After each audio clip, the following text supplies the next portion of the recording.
Welcome back to another episode of the newly named the Playbook Sports Podcast. As always, I am your host, Jordan. With me today is Raymond Robertson, host of the Heat Cap, participant in every space, probably the third funniest man I know. Third? Third, yes, third. All right. I'll remember that one. Oh my God, I forgot. And the owner of Playbook SN Bets. That's me. Well, Losing technically money, I'm the owner, baby. but you're my co-owner there. I do what I can. I try to make some money here and there, try to help the people. All right, Ray. I don't want to go long. Trying to do more podcasts, less time, because it's nauseating to talk that much. Yeah. Let's get into last night's play-in game. The Miami Heat lost the 7-8 play-in game to get the 7 seed and play the 2nd seed New York Knicks. We lost to the Philadelphia 76ers 105 to 104. Yes, that's right. 1 point we lost by. 1 motherfucking point. Before we get into Jimmy Butler, what did you think of the game? The first half was great. I mean, honestly, like, how many times have we screamed for why is DeLon not playing? And we get it, and you see it not only with Haywood Highsmith, but you see it at the top of the zone with both of those two guys, and it's causing absolute havoc. I mean, Tyrese Maxey didn't know what to do, and B was, in a little bit of foul trouble. I thought the offense was flowing quite well, and then, Jimmy got hurt, and then the second half happened, and suddenly I remembered why I do not emotionally invest in basketball teams or football teams or any type of professional sports franchise, because it's just no. For an inkling of a second, I let those assholes make me believe, all right, here we go. We made it. I even said it in space. Congratulations. 82 games. We made it. And it took what? 17, 18, 19 minutes of game time? Whole thing come crashing right down on your fucking head. Like, I'm tired. It's just like you said, I am tired, Grandpa. And somebody out there, I know when you hear this, you're going to say it. That's too damn bad. Because we got to suffer through this shit. I was going to say that, so I'm glad you did. Like, just, I don't know, man. The more I think about this shit, I said it last night in space, and I'll say it again. I am sick and tired of watching this team not be healthy. Like, you can have a lot of shit go right, a lot of shit go wrong, but like our team for years and years and years has been predicated on hard work and effort and all that shit, and all that really means in the grand scheme is you have incredibly thin margins, meaning if anything goes wrong, if somebody misses time, if you fuck up on a single play, boom, you're in a hole. And we have consistently all damn year for no more than maybe 7 games been like just consistently hurt. Somebody's hurt. Somebody's hurt. Somebody's hurt. Somebody's hurt. And after 83 games, and I'm probably going to have to watch an 84th game, and somebody be fucking hurting that, I'm tired. I'm just genuinely tired. They got to figure this out, because, they have these awards up in the stadium for the training staff, and I'm not calling out the training staff, but like something's got to give. Every year, it's probably not every year, but it's since Jimmy Butler got here, it seems every single year you are at some point in the season without 2 of your top 4 best players. You're without 3 of your top 6 role players. It's nauseating. It is so annoying. And then like the worst part about it is, again, it goes back to the margin thing. Like, everything is so predicated on you're in this position, you're doing this, you have this role, you have this role, and then Spo has to play mad scientist and sub somebody out and try and figure out how can I allocate some of these minutes so I can get some of what 70% of what I was getting from my starter, whether it be Bam, Jimmy. I mean, hell, there was a point when we didn't have Kyle during the that playoff run a couple years ago because he hurt his hamstring. Like, ever since Jimmy got here, and I'm with you, I don't blame the training staff. Like, a lot of this is just really unfortunate. But, like, I don't know how many times you can sit and watch a team, like, knowing that they're so much better than what they are, than what the record shows, go in and get so close, or have you thinking to yourself, here we fucking go. And nope, Nothing. Sorry, because somebody's gonna get fucking hurt. Something with Jimmy's knee. Tyler can never stay healthy. I've seen Bam miss more time in the past 2 years than I don't even know what to do with myself over it. Like, it's just, fuck, Terry can't even stay healthy. Terry ain't been here for 45 games. Like, what are you supposed to do as a fan other than just sit there and be like, I'm fucking tired of this? What did I tell you guys in our group chat? I said it's gotten to the point that watching this team is more of a job than it is pleasure. Yep. And that's what watching your favorite team is supposed to be. It's supposed to be pleasure. It's supposed to be relaxing. You're supposed to, the Heat play. I wake up in the morning, I'd be like, what the fuck the Heat play tonight? What did I tell you? What did I tell you in that same group chat? I'm taking the next 2 games off. I'm taking the Heat cat with me. I need my PTO days, just like the Heat do. I need my PTO days. All right, so let's get a little bit into, there's not really much to get into. Bam played like shit, which he usually does against Embiid. I said that on the podcast with Task. I'm like, I'm not expecting Bam to go for 30, but the defense is going to be what helps us. And the defense was pretty good for the most part. Yeah. I think the one player, maybe two, that we need to talk about is Tyler Hero. You sit on the space. Don't embarrass you in front of your friends. Don't embarrass you in front of your family. And most importantly, do not embarrass him in front of the hoes. And what did he do? Well, the hoes think you're a loser now. Every single last one of them. It's tragic. It's tragic. But, and like, look, this is my thing too, because like, there's a lot of blame that I'm fixing to throw on Tyler, because holy shit. Like, I don't care about some of the shots that he missed in the first half. I thought he got a lot of really good looks. Shit didn't go in. Okay, that happens. Dog, there is no reason in hell whatsoever that I, as a normal, regular, everyday NBA fan, should be able to watch what is happening in a play and go, Tyler Sixton take a pull-up three off of a crossover from the pick and roll. Mm-hmm. And it happened to a fucking T. And, you think Nicholas fucking Batum don't know that he's fixing to do that shit? Like, I got news for y'all, man. Like, that was the one right there where I defended Tyler all fucking year long. It'd be fine. It's this, but like, holy shit, dog. Ain't no way that you that boneheaded. And I'll say this much too, because it's like, so everyone's mad about this. Somebody got to take the shot shit. Like, everyone thinks that's a lazy take. Look, I say this much. Tyler had to take a bunch of these shots. Jimmy was fucking hurt. There's no Terry. Spo isn't going to play fucking Nico. I don't want Jaime taking 55 shots. I don't really want anybody on that team taking 55 shots other than Bam. Tyler and Terry. Yeah, Bam, Tyler, Terry, Jimmy. So, sorry, get out of my face. And none of that happened. But what really drives me, because you're like, Bam played like, Jimmy's hurt. Tyler ain't doing shit. And I don't care what the fucking offense says. I don't care what Spo says. I don't care how much defense you have to play like Bam. You took 9 goddamn shots. We're paying you $30 million. I don't even care how much I'm paying him, because like it's irrelevant. I know how much better Bam is than everybody fucking else on that stupid ass court. Everybody. He's better than Jimmy. He's better than Tyler. He's better than fucking Tyrese Maxey. He's better than fucking Embiid. He's better than all of these dudes. 9 motherfucking shots. Go get the fucking ball. I don't care. Go get the fucking ball and say, move, bitch. Get out of my way. Michael Beasley told us he's the best one-on-one player he's ever seen in his whole fucking life. He's the only guy that ever beat him. I watched him. 2 seconds left on the shot clock. Fade away, falling, whatever. Nothing but net. 9 fucking shots. Go get the fucking ball from Tyler. Go move his white ass out the fucking way and say, bitch, give me the ball. I'm fucking shooting because the leader ain't here. He hurt.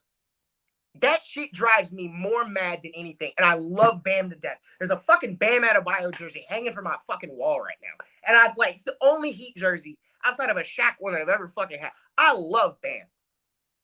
9 fucking shots. 9 fucking shots. It's unacceptable. I'm sorry. It's unacceptable.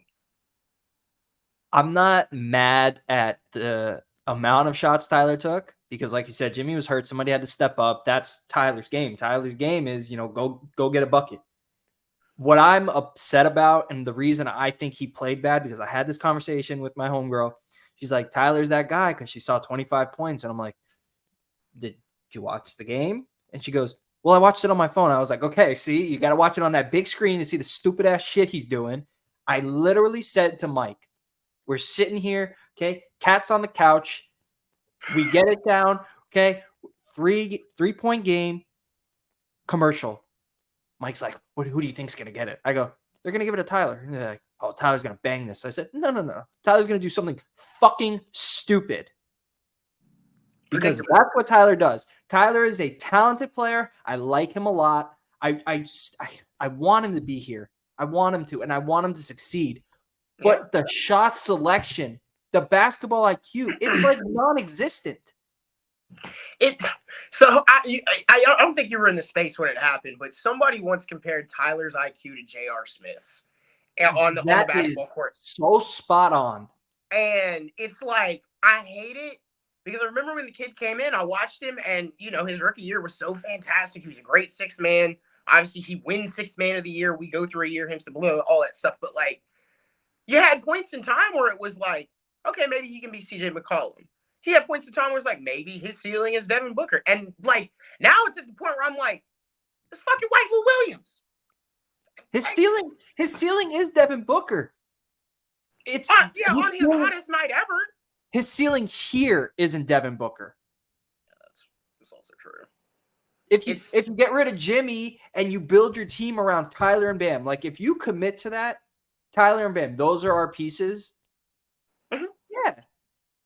But it's with Jimmy. That's why people don't like him. People think all this stuff because, he's got to defer to Jimmy Butler. And I don't know how he played in college. I can't pretend to be a super mega Tyler Hero fan. Didn't watch him at all in college. I thought he was the only white kid on the Kentucky basketball team. The thing about go ahead. No, I was done. The thing about like you building around them is like, this is why everyone was so pissed off about not getting Dame, because like there was more than like everyone's like, oh, the hero pack or the Dame package was this and this and this, and Tyler was in it, and this person, like, no, they wanted to keep Tyler. They like, I understand, like, yeah, you probably have to move him and shit, but like they would have very much paired all of that shit together, said, all right, we have a whole bunch of scores. Jimmy, you can be the third guy. You can do whatever the fuck you want. And now you're at the point where, and I think it's Hot Take Harry that will always say something like this, but it's like, you're at the point now where you have invested so much in this dude and you have thought so highly of him. And I'm not mad at them for doing that, but you're at the point where you're fucking wrong. You were wrong. You think highly of him, and rightfully so. You should. But at some point, you got to commit to a timeline. I know everybody says it. Basement says it. Miami Heat Beat says it. 5 Reasons says it. You got to commit to a timeline. Yeah. What we ask of him here is different than what he needs to do to be that Devin Booker type player. Yeah, he's definitely in a situation where, and somebody on the timeline said it, and I've heard this, and we've talked about it too. Like, they're on a split timeline. Like, there's two, and it's hard to win. Yeah, it's try to win now, but also keep your flexibility for the future with Bam and with Tyler or with Nico or with Jaime. Like, they don't want to give that up, and understandably so, because they always want to be competitive. But like, this is kind of the fruits of your labor. This is the results of what you've done to yourself. Like, you don't have that extra guy. Like, you can go ahead with this into the future. You can build around this. It's perfectly fine. But we've all kind of known for how many years now that Jimmy and Tyler can't kind of play together. Jimmy and Bam kind of can play together, but when you put all three of them on the fucking court, it's like, and that's the other thing too, you couldn't ever get them on the court at the same damn time. But like, you got all three of them on the court, and it's like, is it gonna work? Is it gonna work? And like they've tried to tinker with it, they've tried to prod with it, they tried to add things to it.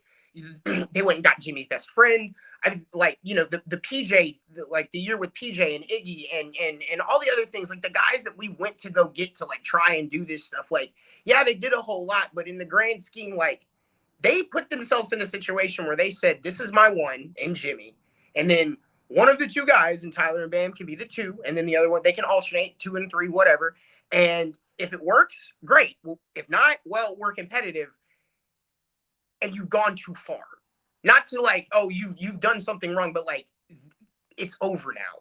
Like, you have to make a decision in the summer. Like, if you stay with this, like this rendition with those 3 guys, and say, we're just gonna go like retool it out. Like you really do have to win like the following year, or like you're gonna risk alienating so much of the fan base. And obviously they don't really care that much about the fan base, but like what they have done is stagnated themselves to the point that we are upset. Yeah, they have 1 year.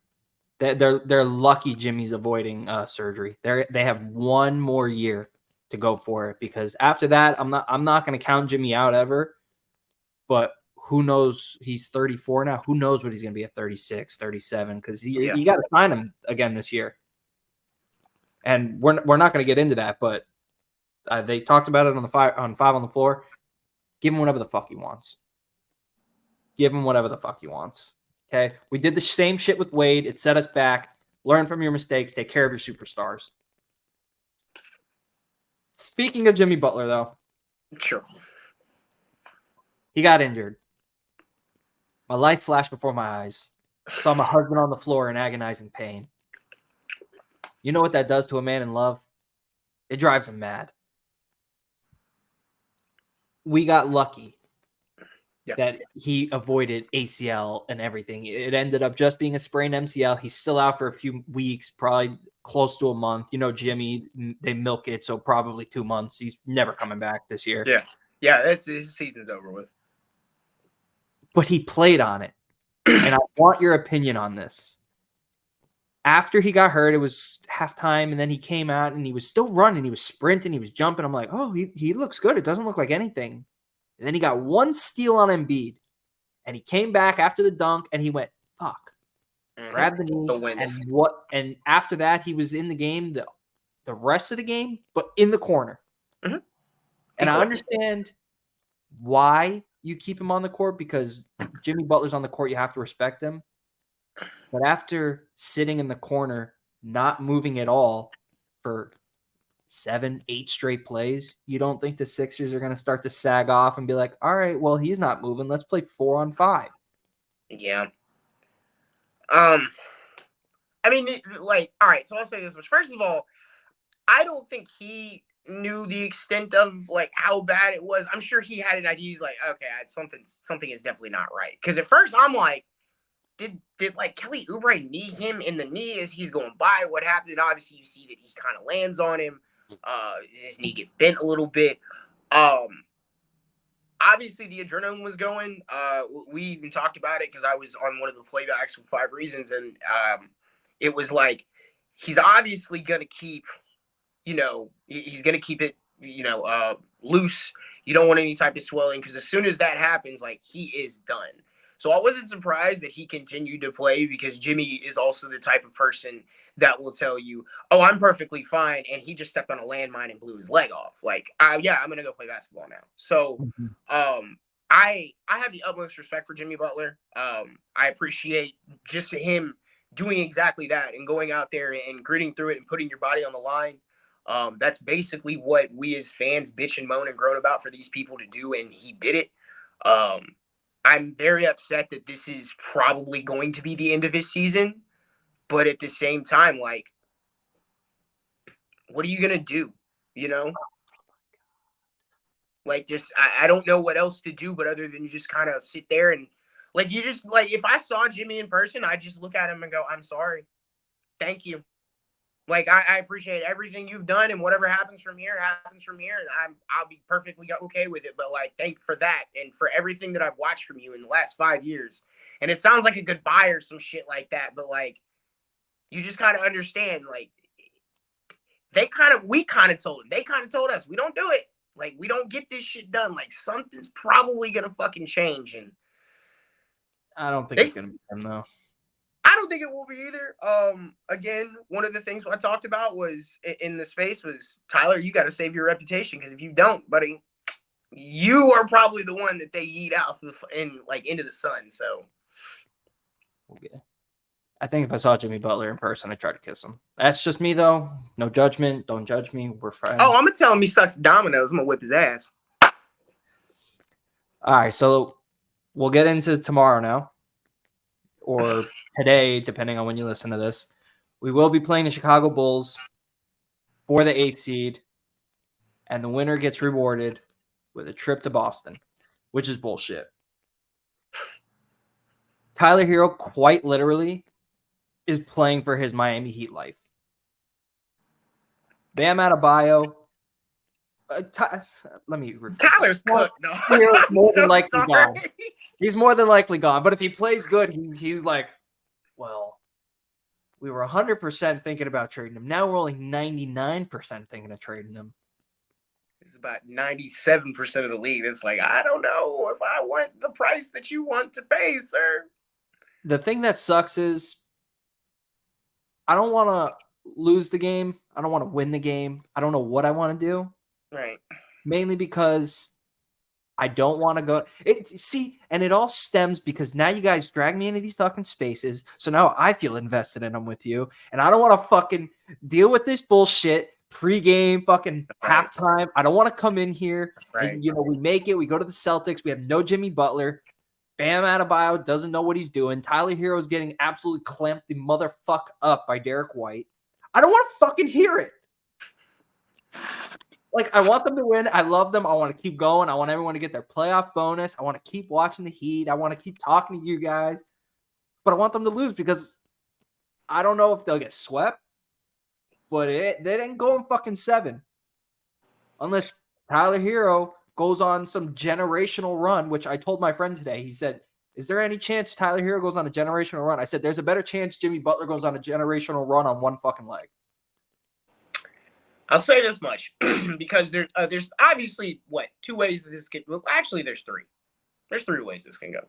The first option is they win this game, which more than likely because they are the biggest assholes on the planet, and that is what this Heat team does. We're gonna be playing Boston. Yep. If that happens, that's when the options split. The first one is, regardless of the situation, you will now see a playoff version of Tyler and and Bam without Jimmy, and Spo will have a couple days to orchestrate everything. It's not like he hasn't seen this before, but like that was always supposed to be quote unquote the future for like the Miami Heat's roster. With or without Jimmy, like that was it right there. That's the core. Well, if you win this game against, either Atlanta, the Bulls, you win this game against the Bulls, congratulations. Now you get to see that. Not only do you get to see that, but you have a Jovic, you have a Jaime, who are very much right now in the plans of what the Heat have going forward, unless they, trade for a star or something to that effect. But, like, you now get at least, 4 games of an ultra competitive, like, hey, you guys don't have a whole lot of experience. We know this is kind of going to go bad, but like, Bam, Tyler, this is your team now, at least until Jimmy comes back. Figure it out.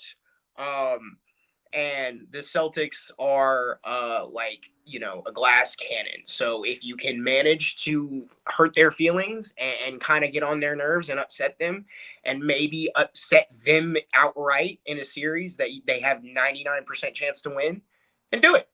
It'll be fun. It'd be great. It'd be the same shit as last year. And maybe it's not Tyler that goes off. Maybe it's Bam. Maybe Terry comes back. Maybe Duncan manages to get a little help too. Maybe it's somebody else. Maybe it's fucking Jovic or Jaime. Who cares? But like, if they do win the game, I'll sit and I'll enjoy it because I've watched this team for years. But if they lose, outside of Precious, the Heat done hit on their last like 5 draft picks. So give me the 13th pick, 14th pick, 15th pick, some shit like that. We're locked into it. I just know if we lose, we get a lottery pick. Yeah. So, okay, yeah, I see. We're locked into at least the 15th. I don't know what position it is. I just know it's lottery. Well, either way, the Heat do a decent enough job of, drafting outside of Precious again. But besides that, yeah, it's not like it's a complete lose-lose. It sucks that this is the result and like you have to go forward from here, but you either get to see the future or we're going to get a really good pick and hopefully the Heat don't pull a Precious Achiuwa and Tyrese Maxey and fuck it up. So I just want you to know that for Miami Heat, okay, a cheap ticket to a game, especially a playoff game. Let's do a cheap playoff game ticket. I went to the 56-point game last year and I paid a good price. I paid $90. I'm in the fucking nosebleeds. You can get something in the hundreds for $30 right now. That's how What time is the fucking game rough. tomorrow? 7? What time is the game tomorrow? Probably 7. Is it? No. I'm Yeah, not I'm not Judy, giving I might I'm not stay at giving the them house. any more of my money. They're gonna win, and I'm telling you right now. Let me get really close to this fucking camera. If we fucking beat the Boston Celtics without Jimmy Butler, I'm going to light my fucking hair on fire, and I'm committing to the bald look. And that's wild because I've been telling him for months, go ahead and shave it off. You. Oh, fuck you. Look, your hairline trying to touch the back of your neck, dog. Don't play with me like this. Shut up. All right, so you think they win tomorrow? Yeah, man. I mean, it's like, it's literally like it's like written in the stars for them to be the assholes that they are and go out there and Spo be like, no, I'm not losing this fucking game. And Bam and Tyler and everybody else being like, fuck y'all, I want to go to the playoffs. I don't care about this shit. They play a little bit better without Jimmy, too. I mean, we haven't. They play a little bit better when one of the three is fucking missing. It doesn't matter which one it is, but some kind of way statistically, it's like, yeah, it's just poquito. All right.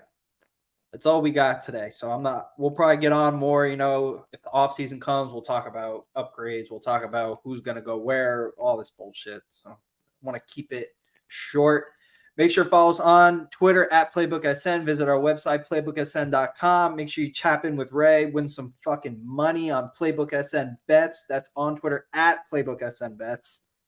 Ray, anything else you want to say? Oh, man. I mean, look, to the fans and everybody else, I understand how frustrating it is. Don't ever let yourself get emotionally attached to these teams. Don't do it. It just hurts your heart. It hurts your feelings. David, wherever you're at, you know that the Raiders suck. JF, if you're listening to this too, you only got 2 good running backs. You don't have no damn quarterback. Yeah, I think that's about it. Yeah. And right. And one last. Oh yeah, I do have one last thing. Oh dear God. Fuck Boston.